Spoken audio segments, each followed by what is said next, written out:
Okay. Woo! Game face. All right, let's do it. This is why we can't have nice things.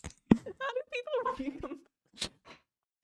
people recompose themselves? Oh, I don't know.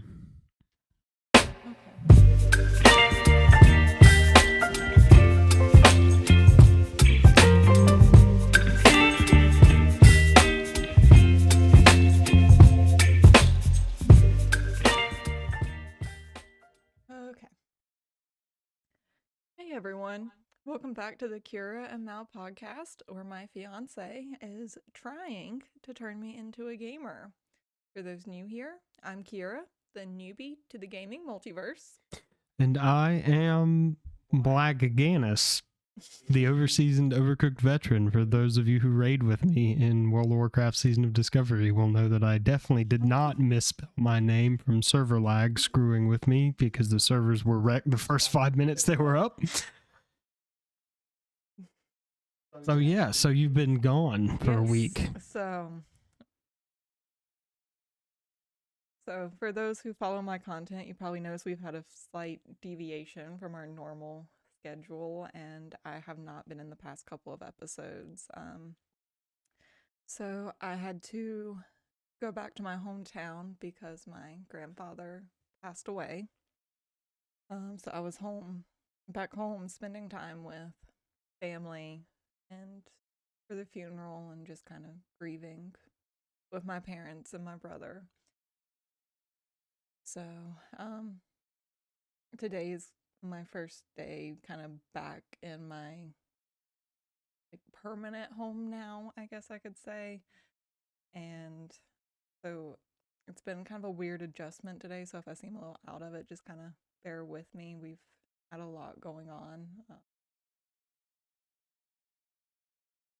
So yeah, because you guys know we did have to put our cat down, and the same day we put our cat down, I didn't talk about this, but my grandfather was moved to hospice on that same day. So we knew the events leading up to this, it was coming.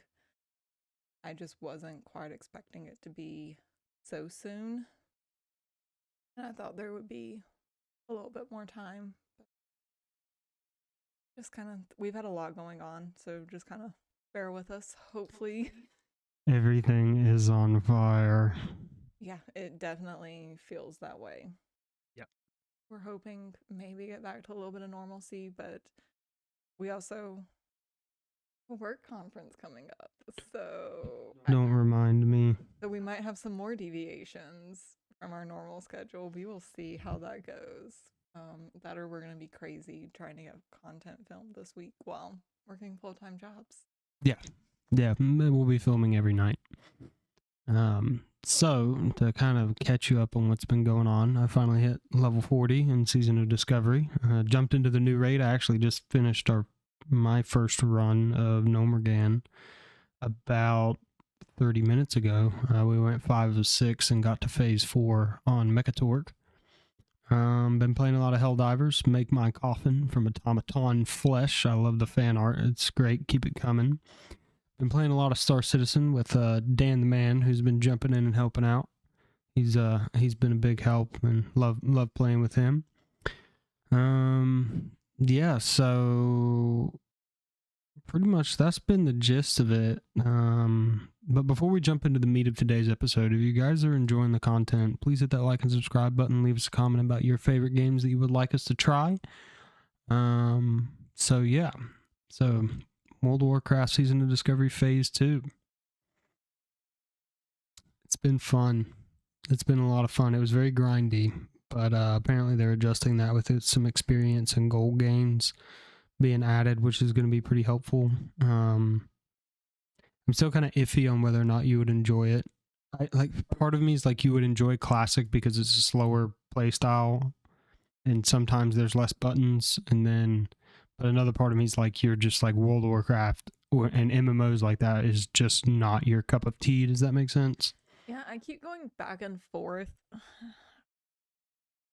Like, I liked World of Warcraft because it's like easy, I feel like, to get into.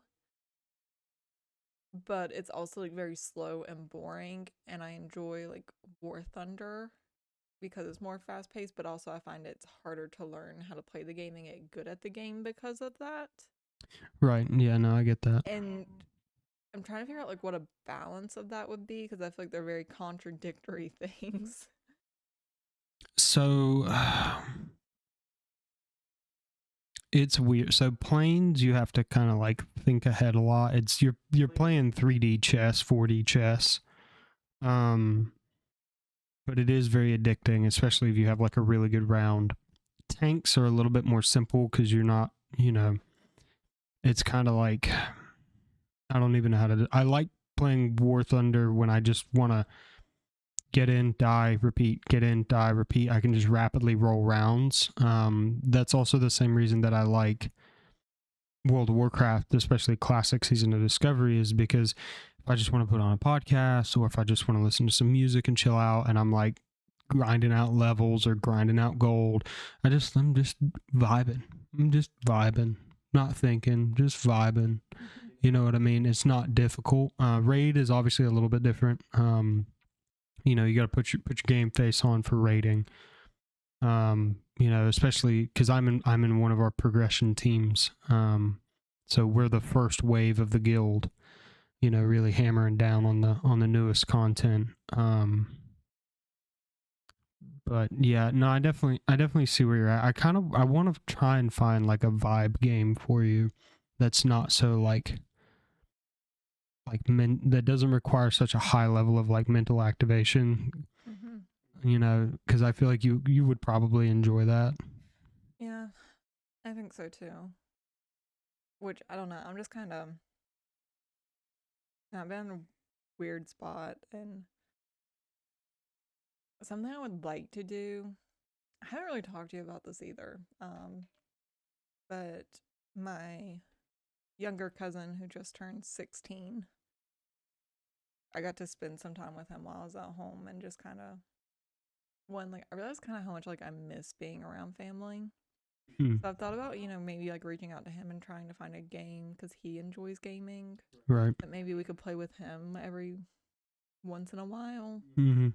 Just to kind of like as a way to like engage and interact with them because like otherwise like I don't really have a lot in common with a 16-year-old. I mean, I don't have a lot in common with a 16-year-old other than we, share a chromosome.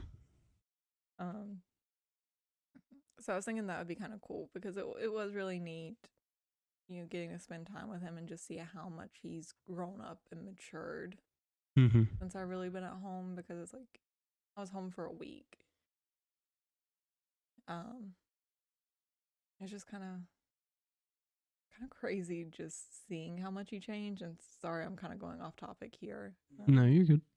So I think it'd be kind of cool to find ways to maybe connect virtually. Yeah, we could definitely do that. Work on that. I don't really know what games, but we can kind of figure that out. Well, we gotta work on what system he's playing on, and then kind of go from there. Yeah. But yeah, no, we might be able to either link up with him or get him into some games. Maybe an early Christmas gift or something for him.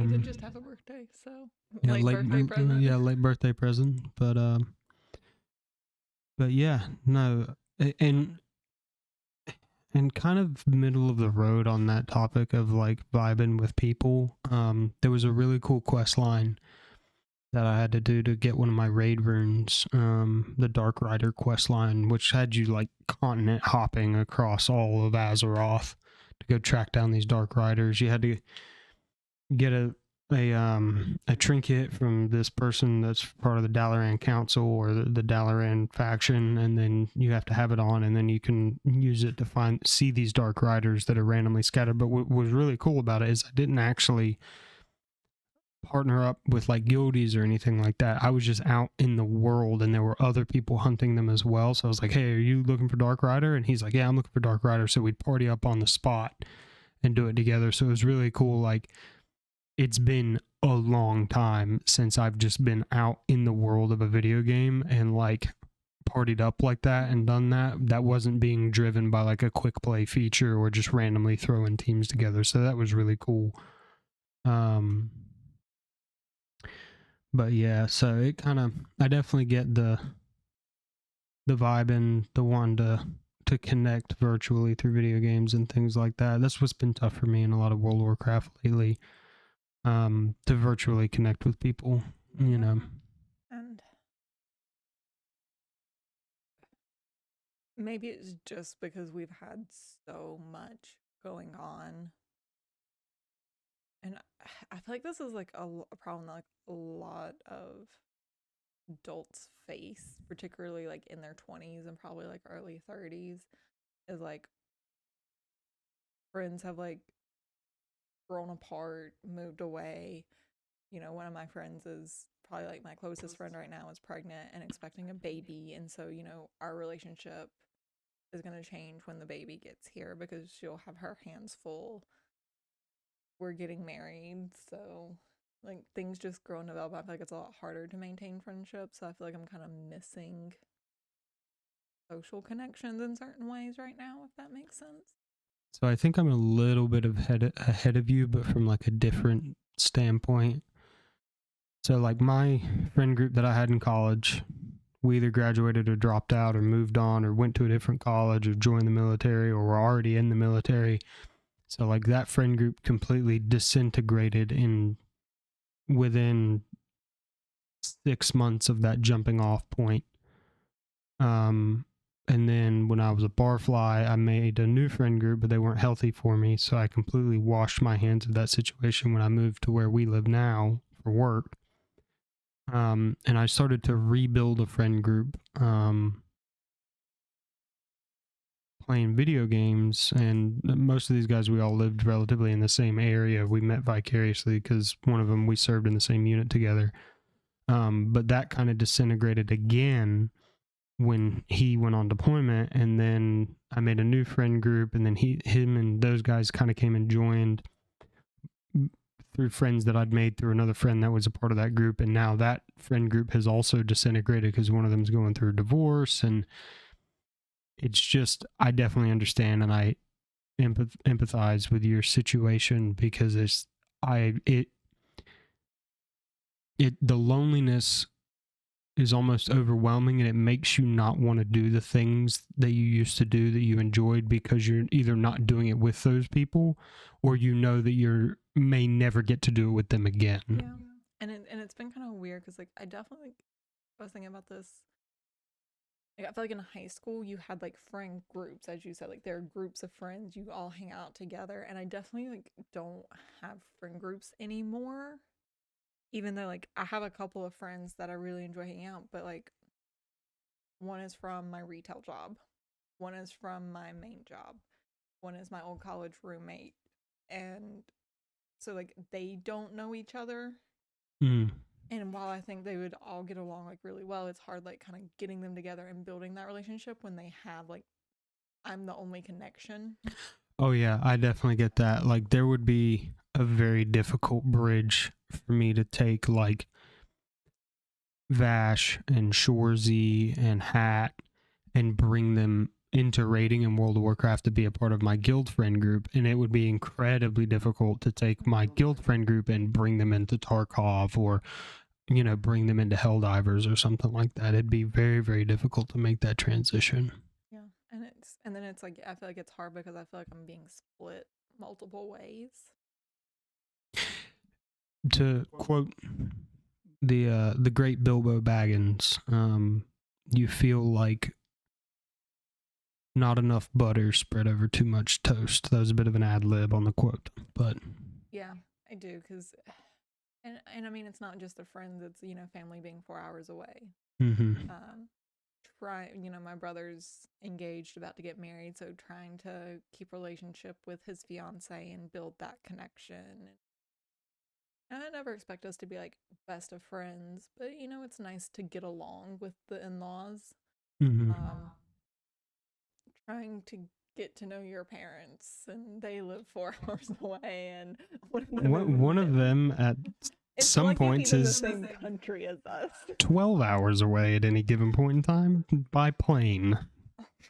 I'll never forget messaging him being like, yeah, I'm about to get on a plane to such and such. Okay, I'm just like, what kind of life is this? But okay. He is an international man of mystery. Yeah. So, but I mean, I empathize with your position, and it's weird. I mean, there's we grew up together in the Army.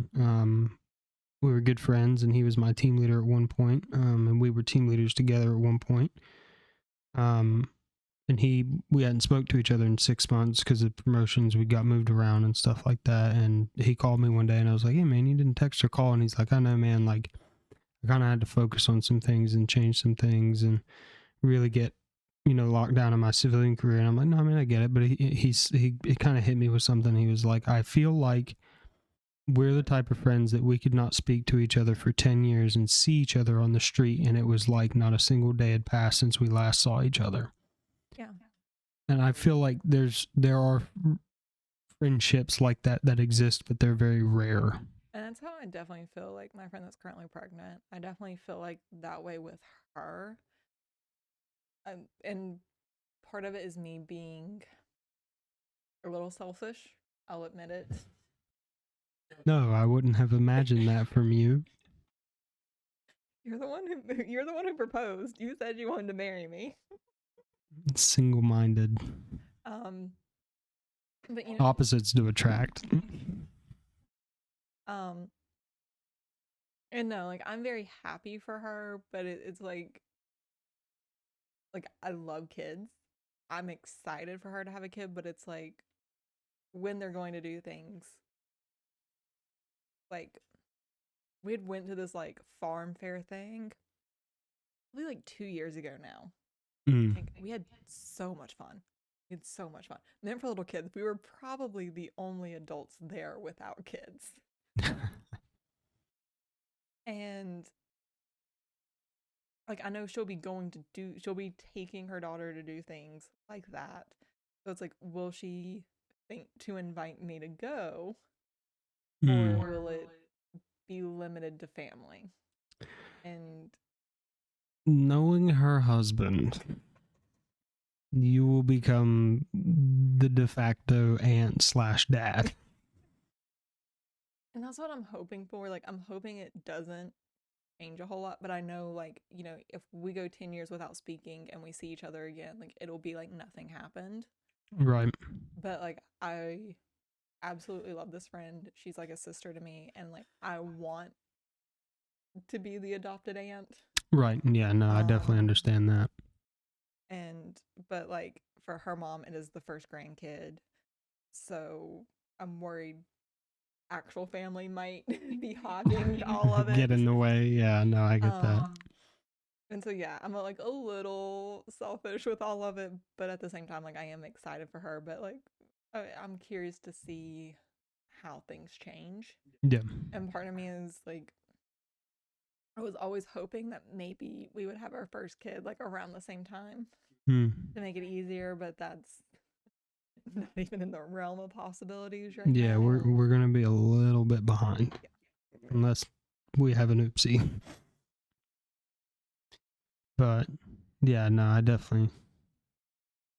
get it. And things change. When my buddy, he had his first kid and then he had his second kid, and our dynamic changed a lot and his position changed a lot, and really that was a good thing because it helped mature me as an individual and start really looking forward, forward of the plot. Yeah. So, and part of it is like, I just see what happened, like with your friend, the last wedding you were in, and I feel like his life drastically changed after getting married, and so like I have concerns of like, how different is our life going to look after we're married? But I think a lot of it with him being a homeowner, and it wasn't a fully up-to-date, renovated, functioning house on a lot of land. He told me one time, he said, "I'm always working on projects. It's every weekend's a project." Like, well, I mean, that's the cost of being a homeowner, man. But also, I do think the dynamic with him and his wife, and they're both gamers, which is weird. But it's like she doesn't want him to play games without her or with someone that's not her, which is a little frustrating. Does that make sense? Yeah, I can see that. Because for me, I don't care so much like if you play with other people. I guess where I would be upset, and maybe it's because she is a gamer and I'm not, this might be the difference of like if I was playing a game and you were playing a different game with someone else, I would probably be upset. So maybe it's just the fact that she games a lot more than what I do. So like every time she's playing, like he's also like, or more so every time he's playing, she's also playing. So she wants them to play together. Oh yeah, I could see that. What's most frustrating about it is I remember at one point, like we weren't professional Tarkov players. We're horrible at the game, but I mean, we played a lot and we were really good, and we had a solid 5-man team, and we had the time to commit, and we went from, that, and I can't remember the last time I logged into Tarkov. He doesn't remember the last time he logged in. I just, you know what I mean? Yeah. It's upsetting. It's like, and I imagine young adults and middle adults go through this a lot. Used to do something with someone a lot, and it was a pastime and a hobby and a friend, platonic relationship, and now it's not there anymore, and it feels like it's left a hole in your life. You know what I mean? Definitely. And I feel like part of it is just, I feel like this is a little depressing, but just like, everything that's happened in the past like 2 weeks, it has me thinking like slightly more depressive thoughts than what I normally do. Welcome to the club. Yeah, TBIs suck. I'm normally more positive, but I said everything that's been going on, it's just like had me questioning a lot more than what I normally do. Yeah, I can see that. Um, The fragility of life and how ephemeral existence is. yeah. I feel like something that hasn't exactly helped is like the amount of things that I learned about my grandfather that were like pretty like impactful in the grand scheme of things. Like even just for like the US as a whole with his like military service. And like he did like very impressive things in his life and I didn't even know about it after he was gone. Right. Like the Cuban Missile Crisis. I didn't know he was there. Right. Let alone the role he played in it. Mm-hmm. Yeah, that was mind blowing. I mean, that's the closest humanity has ever been to extinction, and if it wasn't for him, it probably would have happened. Yeah, like I guess we should probably get some context. Yeah. So my grandfather, one of the things I found out, he served in the Navy and he ended up being one of the first radar technicians for the Navy. Learned that in the past week. And on top of that, he was a radar technician at the Cuban Missile Crisis. A Bay of Pigs. No. My grandfather's siblings mixed up the two. Oh, so okay. my grandfather was at Cuba for both. Oh, okay. So he was stationed on a boat during that time. So he was off the coast for Bay of Pigs. Mm-hmm. He was in one of the boats in the surrounding water, kind of monitoring the things for Bay of Pigs. Right. But with the U.S., they were pretty hands off on that one because it was supposed to be kind of like a. The entire operation was a farce and it fell apart. Yeah. But the whole U.S. was kind of like, this wasn't us. They wanted to be out of it. It very clearly was the U.S. But they were trying to make it seem like it was like a revolt and they weren't involved. But the CIA trying to act surprised. Yeah. So my grandfather was there, kind of monitoring things. And then he was also at the Cuban Missile Crisis, and apparently his service was extended a year because of the Cuban Missile Crisis. Oh, he got stop lost. That's a bummer. But yeah, no. So the siblings mixed up the two stories. Oh, okay. So the story he told was actually for the Cuban Missile Crisis. Okay, he just got the event name swapped. Yeah. Because I was confused. I was like, the Bay of Pigs was not that. Yeah, no. I was like, that was the ground invasion of Cuba. Yeah. So the Cuban Missile Crisis, they're on the boats. There's like a planned attack, but there's been like negotiations going back and forth. Correct me if my history is wrong, because I googled a lot of this after finding out the story. So they're like getting ready. The U.S. is getting ready to attack Cuba because Russia's been sending like missiles and nuclear weapons there, right? Do you know how they found out that there were Soviet troops on the ground in Cuba? No idea. They were watching with satellites and they saw soccer fields being built. Do you know what sport the Cubans play? They play baseball. So that's how they put 2 and 2 together. That there were Soviet troops on the ground and they were trying to move missiles in. Well, the U.S. was moving to attack, and like minutes before, who was the president at the time? You're talking about the Cuban Missile Crisis. Kennedy was the president. Okay, so like minutes before they're apparently set to attack, Kennedy calls it off. Yeah, because there was a freighter. I can't remember what kind of boat it was that was carrying the missiles, and there was like a line. They were like, the U.S.'s stance was, you cross the line with that boat, we're opening up. And Kennedy called it off at the last second. So the boat that Kennedy called was the boat my grandfather was stationed on.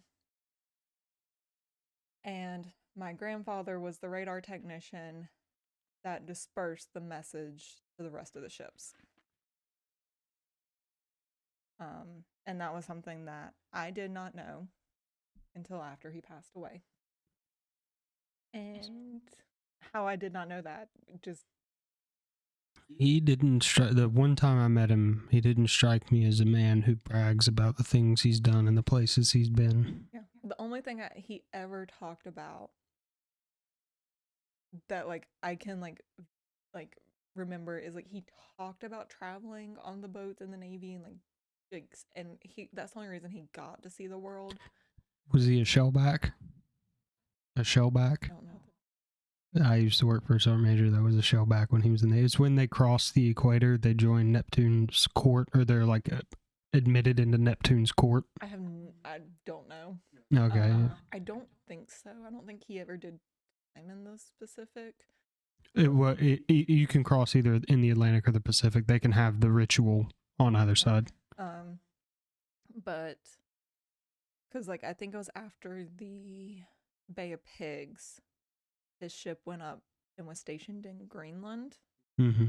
And so, like, he had talked about seeing Greenland, and that was the whole reason. Like, he paid money for my brother to go on a trip. He paid money for my cousin to go on a trip to, like, other countries. Like, he was very big in, like, wanting the grandkids to see the world because of his time in the Navy and getting to see the world. Mm-hmm.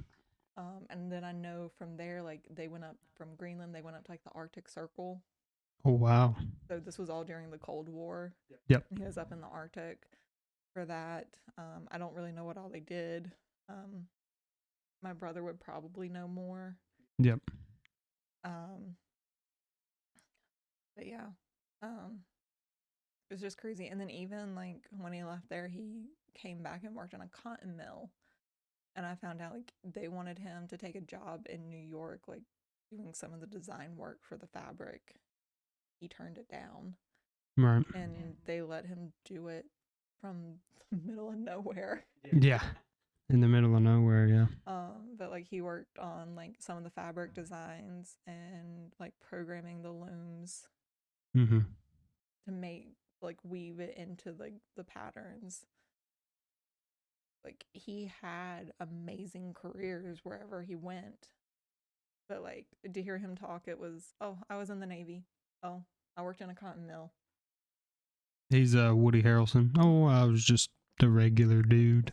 Yeah, that was That was his mentality. I knew he had his electrical license. He was very proud of getting that. He used his GI Bill to get it. I never thought he actually used it, but apparently at the cotton mill, anytime they had electrical issues, He was the guy. he was the guy they would call. And I know because like you can like work as like an apprentice under an electrician, under a licensed electrician. So I know my dad like did some like apprenticeship work under him to like wire our house. Like, oh wow! Like my dad would like do the work, and he would just come in and be like, "Yep, you're good."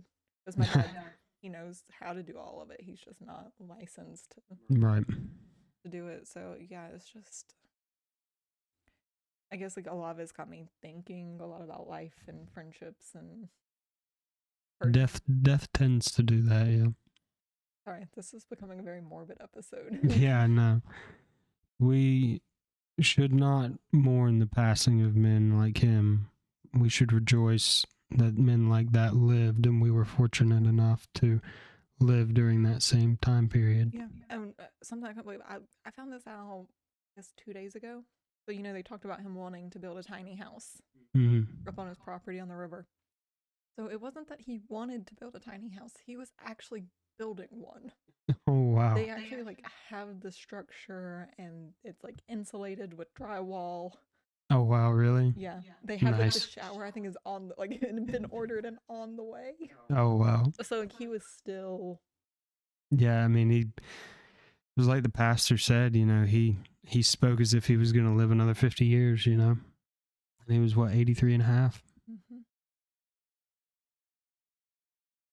I always liked forward-thinking people like that. Yeah, no, and that was my mom joked because they said in the hospital he was there for 2.5 weeks in the hospital.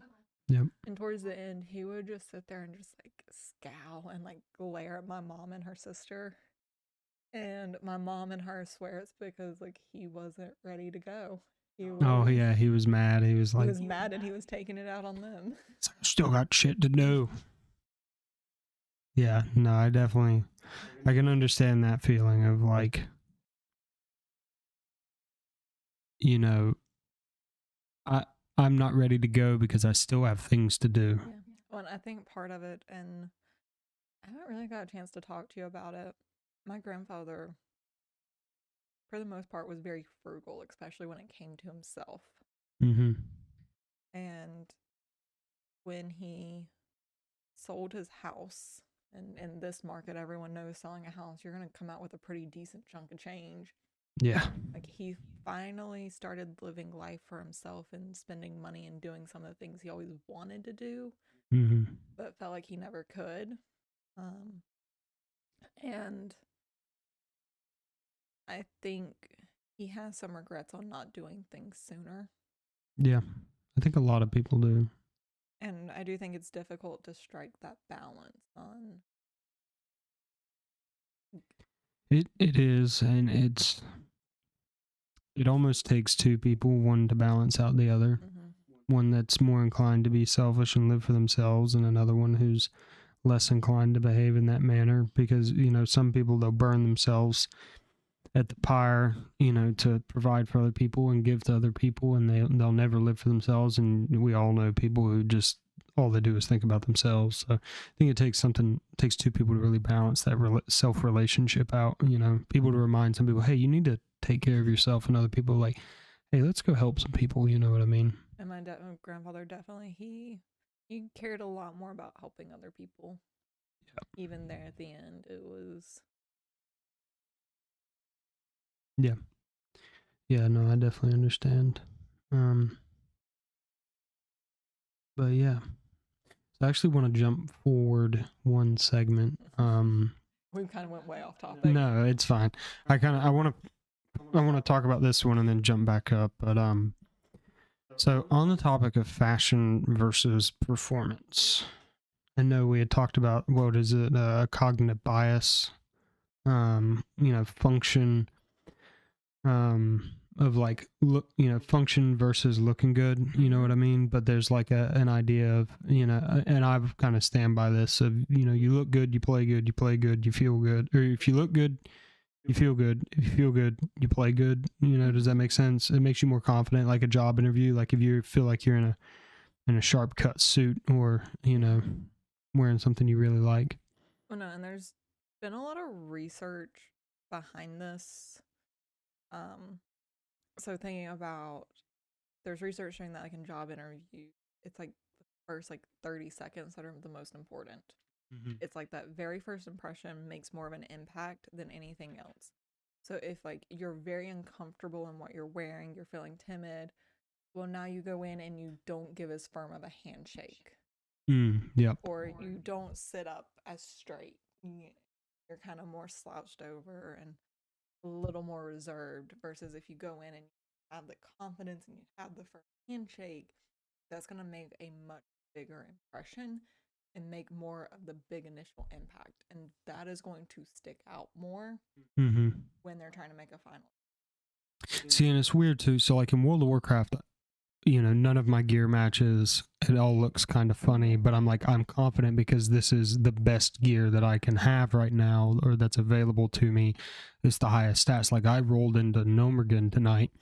I had no current gear. I still had gear from the level 25 raid as my main gear that filled most of my slots. And I was like regularly second, third on the DPS meter. Well, and there's definitely a balancing act to it. Like, and I'm going to use some examples of like people who work in like waste management or electricians and all of their safety gear. Okay, they're probably looking in the mirror. At least I know how I feel. Or I'll give this example. When I did my zero gravity research flight, we had to wear a flight suit because they wanted us all. We couldn't risk having like loose articles of clothing as we're floating around, getting caught on the machine. Yeah, you get hung on something. So yeah, we had flight suits. Okay, super cool. I'm a space nerd. I now own a flight suit. So excited about it. But I hate the way I look in the flight suit. Like it does nothing for me. It does nothing for my shape. I feel like I look fat. But it serves a purpose and it keeps me safe. And like electricians have the same thing of like maybe they don't like particular gloves or like they're uncomfortable, but those are the gloves that they need to make sure. Yeah, so for like me, like, and the way that I have my kit set up for the field and the way that I wear my uniform and tie my boots and set my helmet up and things like that, and this is more middle of the road, is rule of cool always applies. For those of you who know, rule of cool always applies. But there are certain things that I do that I've had guys be like, that looks really dumb. And I'm like, yeah, but it's really comfortable and it doesn't hurt to wear it this way. You know what I mean? Yeah. And so I do feel like there's a balancing act to everything. And I do feel like practicality always comes first, especially if we're looking at safety. Yeah, absolutely. In terms of safety, yes. But in terms of performance, that's where I think the line gets muddied. But another thing that I'm like completely on the side of, if it doesn't look cool, I don't want to use it, is like in Tarkov or really any shooter game. I'm like, if the gun looks stupid or like isn't aesthetically pleasing, I'm just like, it doesn't feel right. The thing doesn't, my brain's just like. Well, and that's because it's a distraction. And so like, and I'll use this example. Think about like, I know everyone's had this experience. So you put on a shirt and the tag is scratching your neck. Oh my God, that drives me insane. Now imagine you're wearing that shirt while taking something like the SAT. Oh, look, God, that'd be miserable. Like you can't focus. You're not going to perform well because you're too busy thinking about something else. So right. Instead of like focusing on where you're shooting at, you're too busy looking at how this gun looks and how ugly it is. Yeah, and there's certain things like in Tarkov with the Mosin, the old shit stick, still one of the best guns in the game. It's the hero gun, or at least it used to be. If you want to put a scope on it that's not the Soviet PU scope, you have to put this like ridiculously big and bulky side mount to Picatinny, and then put your scope on it so it sits really high. But like to me, it's almost like this aesthetic vibe to it of like blending old school 1940s, 1930s, 1920s technology with brand new technology. But to me, it's an aesthetically pleasing gun because it's a long gun. You're meant to engage an incredibly long distance, and weapons that are designed to do that always kind of look funny. But like that's where my brain can adjust, and like the form is okay because the function is at a much higher level. But like if I was using like a breacher's rifle or something like that, like a short, CQC short barreled M4 AK, if it like looks weird or isn't how I would have done it, I'm like, I don't know, my hands feel weird. You know what I mean? Does that make sense? It completely does. And I mean, there's so much that goes into this, and there's so many different things to consider. And I feel like this is more of like an optimization problem, right? Where there's pros and cons and like weighing everything. And every scenario is different. So like, we talked about like going into job interviews. Mm-hmm. I had an internship in college where the person that hired me, it was in a factory based job, and I showed up in a suit. And they later told me that they knew the second they saw me that they were going to hire me because I took the effort to show up in a suit. Right. Yeah. I made that effort, and I showed up 15 minutes early. 15 minutes early always counts. Also, right time, right place, right uniform. And it's half the battle. I done my research to know that he was a Navy pilot beforehand, so I knew who was interviewing me.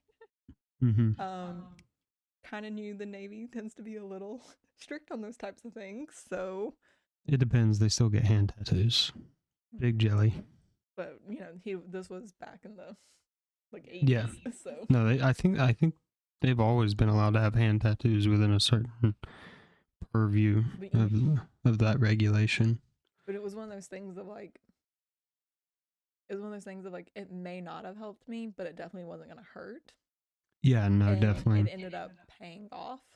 But job interviews are one thing. Showing up for a test is another thing of like, I wouldn't feel comfortable wearing a suit to a test. Yep. Even though like all the research says, make it feel better, like I feel like I would be too uncomfortable.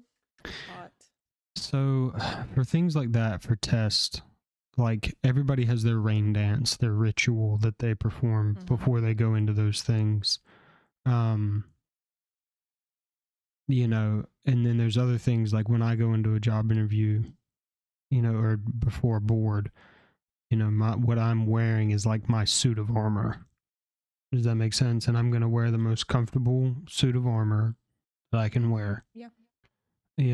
But it also has to look a certain way, and it looking that way makes me feel more confident in myself. Yeah. No.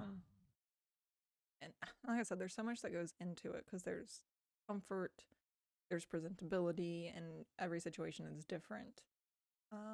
And it kind of reminds me, and I wish I could I might try to link it later, but there was a research where they like gave people tests and had them wear lab coats.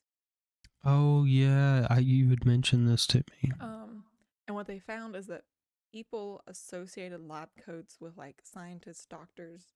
Generally, that if you do this, you're considered like if you have a job that requires a lab coat, you're considered to be pretty smart. And so the lab coat, because they were wearing it, they were kind of like associating themselves with it was like a placebo buff. Yeah. And so like they felt more confident, and they ended up performing better on the test than those who were not wearing lab coats. Makes sense, yeah. So that it's funny, that reminds me of another story, kind of adjacent, not so much. It was a guy who he would put on a fluorescent safety vest and have a clipboard in his hand, and he would just walk into concerts. He'd just walk backstage. They're like, yeah, come on in. They wouldn't even question it, not ask for a badge or anything, because he looked the part. And looking the part, I feel like, is sometimes half the battle. It really is half the battle. Because there's gear in Tarkov, like non-gun related gear, that I'm just like, this doesn't look the part. I don't feel like I'm dressed to do what I plan to do. Does that make sense? So Yeah. No, I mean it definitely is, and I do feel like part of that goes in like I'm gonna say like lawyers Mm-hmm. and the The whole expensive suits. like it's like you are dressing the part, and I do feel like think about like how you would react if you were on a jury, and one lawyer is in like blue jeans and a polo, and another one is in a nice black suit with a white button up and a tie. Yeah, yeah, definitely. Somebody looks a little more professional than the other one. Whose questions and responses and everything are you going to take a little bit more seriously? And there's caveats to that, because there's guys that I've worked with that just look horrendous all the time, but they are the utmost professionals in their craft. Mm-hmm. Well, They're unmatched in their skill, so it's you always kind of have to suss people out a little bit, you know what I mean? absolutely. I mean that happened like in the physics department when I was in school. Out of everyone, if you looked at the professors in the physics department versus everyone else, they probably looked the least professional. Professory. Um, but like I remember there being professors with like long, scraggly beards, long hair, and their shirts weren't always ironed. Their shirts may not always be tucked in. But I also feel like I want to see like, okay, what did they look like when they were 24 years old? Right. Because Yeah. I feel like you have to almost earn the ability Yeah. to look that way. Mm-hmm. Um, and then I've heard stories of, I remember when I took like a personal finance class, part of what we talked about was like dressing for job interviews and presenting yourself and all that good stuff. And they talked about like one of the teachers coming in, and it was like the only person that day to show up in a suit. Mm-hmm. And that's who they ended up hiring.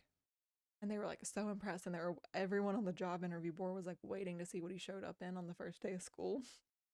They've yet to see him in a suit since the interview, but they were so impressed by the fact that he showed up in a suit. Yeah. But then like, okay, he has a job, he's earned the right to now like dress down and dress as what you expect a teacher to dress like. Yeah. Yeah. I can see that. I can definitely see that. But yeah, you wanna jump back up into segment 2. Okay. So just because I just want to gush about Helldivers and how good it is. Go for it. So like it just continues to just hit home run after home run after home run. Arrowhead Studios continues to be unimaginably based. They don't want to hire more people just to lay them off. When the player surge finally drops down, or stand up more servers and have to close them down. What's up? Oh, okay. You just gave me the look. So I mean that's just incredible. And the fan art, the fan stories that are being written, from what I understand, a lot of them are being incorporated into lore. Which is really cool to see that from the community, because to me it's very reminiscent of old World of Warcraft. There was a lot of fan art of old World of Warcraft that really helped shape the game's community to a degree. And this has been one of the most non-toxic gaming communities I have seen in a long time. Everybody helps each other. Everybody works together. You know what I mean? Very rarely have I had a bad round where somebody got tilted over a mistake, or not bringing a specific thing, either because they didn't have it unlocked or they didn't want to bring it that raid, basically. So yeah, it's been a wonderful experience. I got to play with Hat last night too, which was a lot of fun. Finally got to spend some time with an old friend, but apparently, from what I understand, Arrowhead Studios has a game master. So the way the game is structured right now, there's Super Earth in the middle, and then there's all these different sectors with planets outside of that. And basically what he's doing is he's on like live adjusting, like he's gotten out of bed in the middle of the night to adjust difficulty, either to reinforce AI or to reinforce Helldivers, which are the player characters. And his name is Joel. So everybody's like, the final boss of Helldivers 2 is actually Joel. It's not the automatons, it's not the Terminids.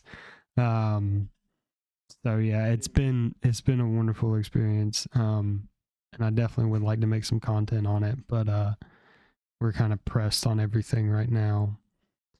But yeah, it's been super fun. I don't know if you'd like it because you're not really a shooter person, and it does get a little fast paced. We'll see. Maybe I'll try it after the conference, but yeah, I need things to settle down first. Oh my god, yeah, we need things to settle down. But yeah, no, it's definitely it's been a good experience. There's some fashion stuff to it. There's some form of a function in that as well. That's been really interesting. So yeah, but hopefully, I think Dan's gonna get it soon. But we've been playing some Star Citizen together, and that's been really good. Well, not really good. Every mission you partake of in Star Citizen eventually turns into a recovery mission, if you know what I mean. Anything else you wanna? No, I think we can call it there. Yeah. You know. But yeah. Thank you so much for coming and hanging out with us. We hope you enjoyed the content because we love making it for you. You made it this far in the video. Thank you guys so much. We love having you guys here, and don't forget to like and subscribe down below. Peace.